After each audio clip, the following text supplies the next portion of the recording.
What was it like to play NFL in a leather helmet?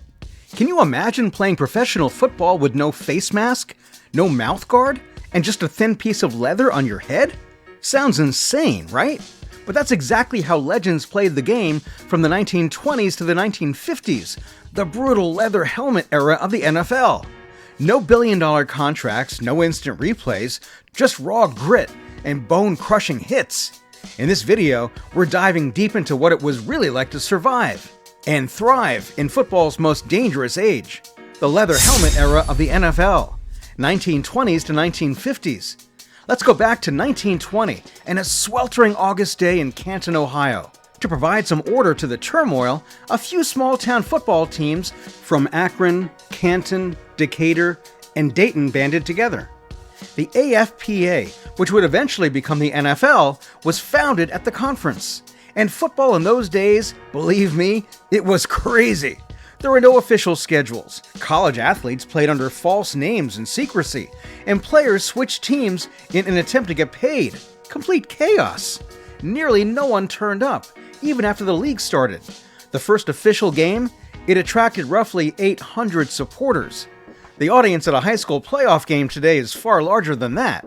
Among the first teams to join on were the Decatur Staleys, now known as the Chicago Bears, and the Canton Bulldogs, which included the legendary Jim Thorpe. These men weren't professional athletes at the time. On the weekends, they dressed up and did their normal jobs during the week. And the salary? Just budget $125 for a day game and perhaps $75 for a night game. Even though college football remained the dominant sport, those grueling early seasons were laying the groundwork for something monumental.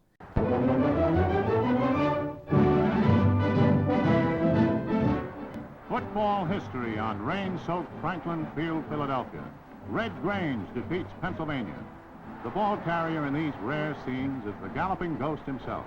In this, his first appearance in the East, Red piles up 363 out of a total of 450 yards for Illinois and scores 3 touchdowns.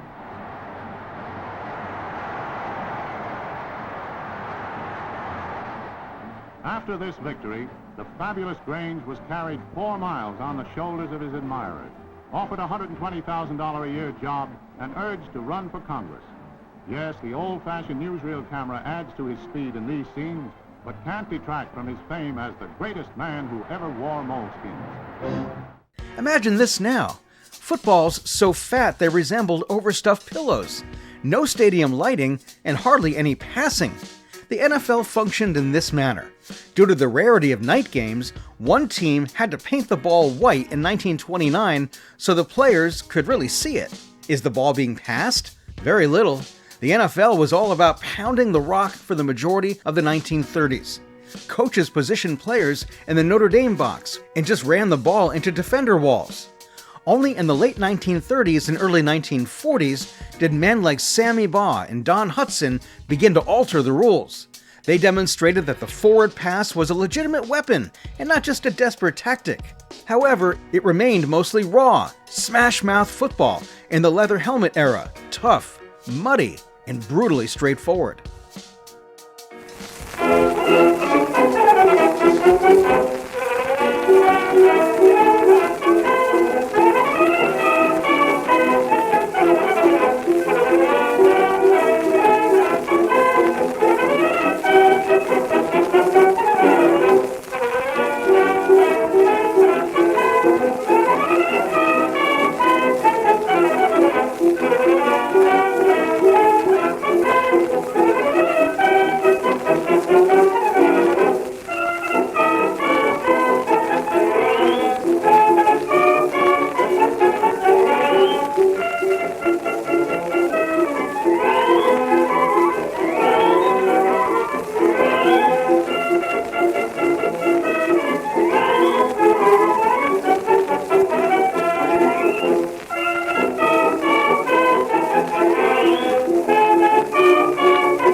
leather helmet.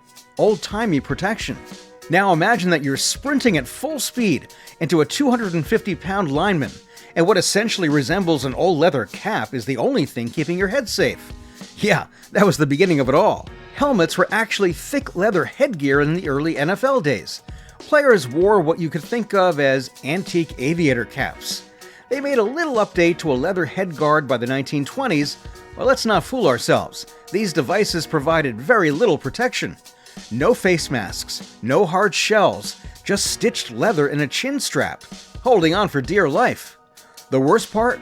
Helmets weren't even mandated until 1943. With little more than bravery and a nice haircut, those players plunged headfirst into pandemonium for 20 years. Some men didn't bother at all. Dick Plassman, in end with the Chicago Bears, steadfastly refused to wear a helmet. Remain tuned, this crazy tale will be revealed later. The first plastic helmet with an interior suspension system designed to absorb impacts was introduced by Riddell in 1939. Doesn't that seem like a game changer? Not so fast. The initial iterations were, to use a word, explosive.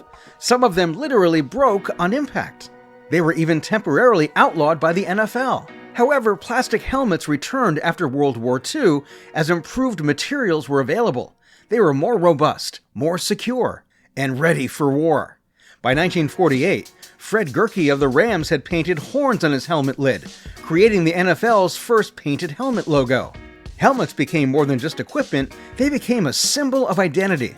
Don't be fooled by the paint though, padding was still crude. Shoulder pads? Up to the 1950s, they were nothing more than rigid leather straps. Back then, every snap was a risk. Nevertheless, there was an indisputable coolness to it all.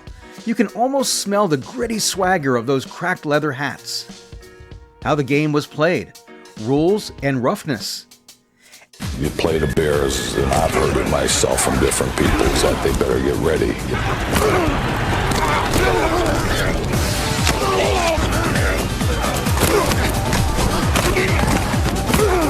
NFL football from the 1920s to the 1940s, it was almost a completely different sport. Back then, it was 11-on-11 Iron Man football. No swapping in and out like today. You played offense, defense, and special teams all game long. Need a break? Tough luck. Substitutions were rare and sometimes penalized. The NFL didn't allow full substitutions until 1950, when the two-platoon system began. One guy could be blocking, tackling, punting, and running all in the same game. Stamina mattered just as much as talent. Offense, mostly run-heavy, ground and pound stuff. The forward pass was legal in college since 1906, but in the NFL, it was used only in desperation. According to the Hall of Fame, even when Don Hutson and Sammy Baugh came along, passing was still a trick play. Forget deep bombs, it was all smash-mouth runs through walls of linemen. Baugh started changing that in the late 30s, but the league took time to catch up. Scoring rules were familiar, 6 for a touchdown, 3 for a field goal, 1 for an extra point.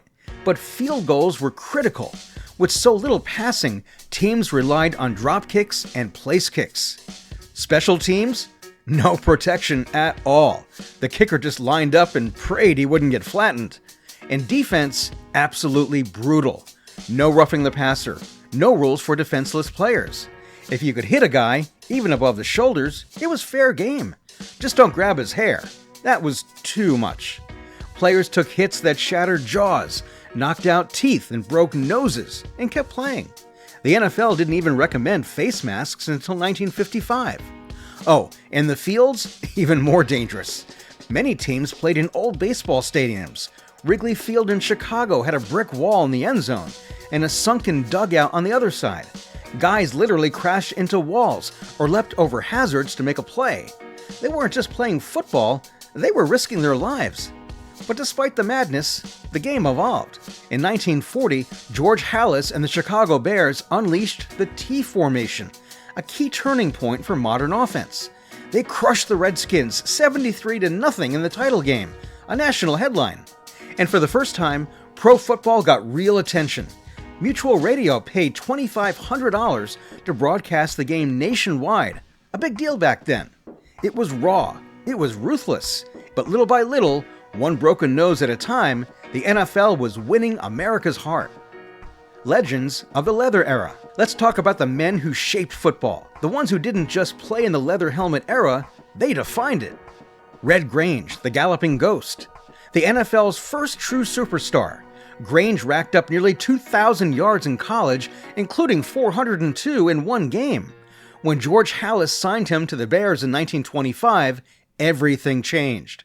He led an 8-game, 12-day national tour that packed stadiums. Fast, flashy, even friends with Hollywood stars. Grange made the NFL legit. Sports Illustrated says without him, today's $10 billion NFL might not exist. Bronco Nagurski, the human bulldozer. At 6'2", 235 pounds, Nagurski was a tank in cleats.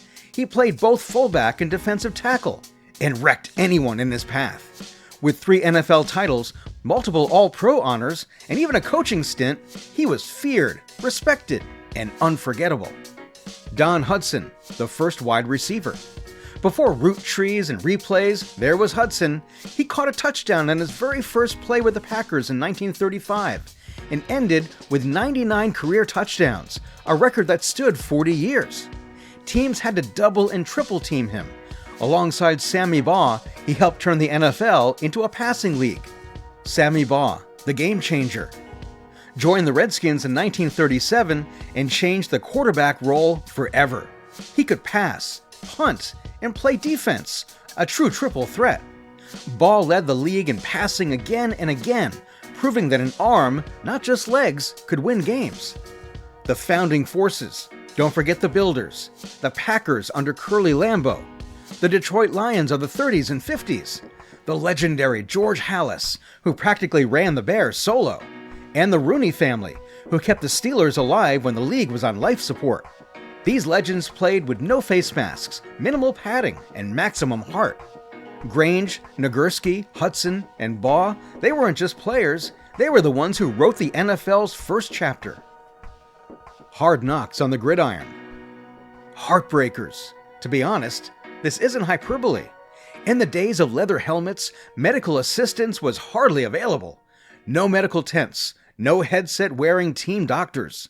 Most teams had an ice bag and a guy dressed like a street vendor who might have also been the equipment manager. Injured? You were expected to shake it off and keep playing. Break a bone? Tape it up. Sprain something? Whiskey or ice? Maybe both. What about concussions? Please, they didn't even call them that. You were playing until your legs gave out or your vision went blurry. And now, this is where things get nasty. Dick Plasman, receiver for the Chicago Bears, was sprinting straight for the end zone at Old Wrigley Field in 1938. But Wrigley had a brick wall back there, and Plasman, who refused to wear a helmet, ran right into it. He was knocked out cold, blood everywhere. One teammate said he peeled his whole scalp off his head. Oh, and he also broke his wrist in the same play. Somehow, he survived, took a few weeks off, met a nurse at the hospital, they eventually married, and went back to playing. His only protection? His luscious blonde locks. Sounds wild. It was, but it wasn't rare. Guys played through broken ribs, missing teeth, and bleeding stitches. In the 1937 championship, Plasman got so mad after a hit, he punched Redskins quarterback Sammy Baugh. What happened next? Full-on brawl. Fans and police stormed the field. Chaos, and honestly, completely normal for that time. Back then, the NFL wasn't about safety, it was about survival. It was a play now, heal later mindset. You had to be tough first, human second. By the early 1950s, things slowly began to change. Too many injuries, too many close calls. Even Jim Thorpe, the NFL's first president, once admitted he feared for his life in the trenches. But before that, the league didn't glorify skill, it glorified grit. And it became what it is today because of players who could take a hit and keep going. From leather to plastic. The turn of an era. Things were finally starting to change by the late 1940s and early 1950s, and fast. In 1943, the NFL made 2 big moves. First, helmets became mandatory. Yep, players could actually skip the helmet before that. Second, the league began relaxing substitution rules, giving players a bit of breathing room. Kind of. Still, the NFL didn't seriously consider a plastic face mask until 1955. Before that, it was just your face and a prayer. But then came the post-war tech boom. Riddell's plastic helmet returned, now with real cushioning inside, and that changed everything. Chin straps got tougher. By 1949, nearly every player had swapped leather for hard plastic. Shoulder pads became molded. Thigh and knee pads became the norm. Even cleats saw better soles, more grip, more speed. And it wasn't just the gear. The rulebook got an overhaul too. Those dangerous goalposts on the goal line moved to the back. Forward passing opened up. Incomplete passes no longer meant a turnover. And the biggest shift? By 1950, teams could finally use unlimited substitutions. No more Iron Man football. Now, offense and defense had separate squads. The 60-minute man was gone, and strategy took center stage. All this was happening just in time, because by 1958, the NFL was ready for prime time. That year's championship broadcast nationwide, coast to coast. They called it the greatest game ever played. And without the grit and hard-earned lessons of the leather era, none of it would have happened. Cut to today's NFL, roaring crowds, sleek helmets, perfect turf. Now, players run on climate-controlled fields, wear polycarbonate helmets with multi-bar face masks, and have medical teams on standby. Instant replays, clear graphics, modern everything. But those roots, they're still there. Every rule, every helmet, every sideline scanner. It all began with guys in mud-splattered leather caps, fighting through freezing fields. As one historian put it, those leatherhead warriors inspired the popular vision of old-timey football. And honestly, that vision still shapes the soul of the game.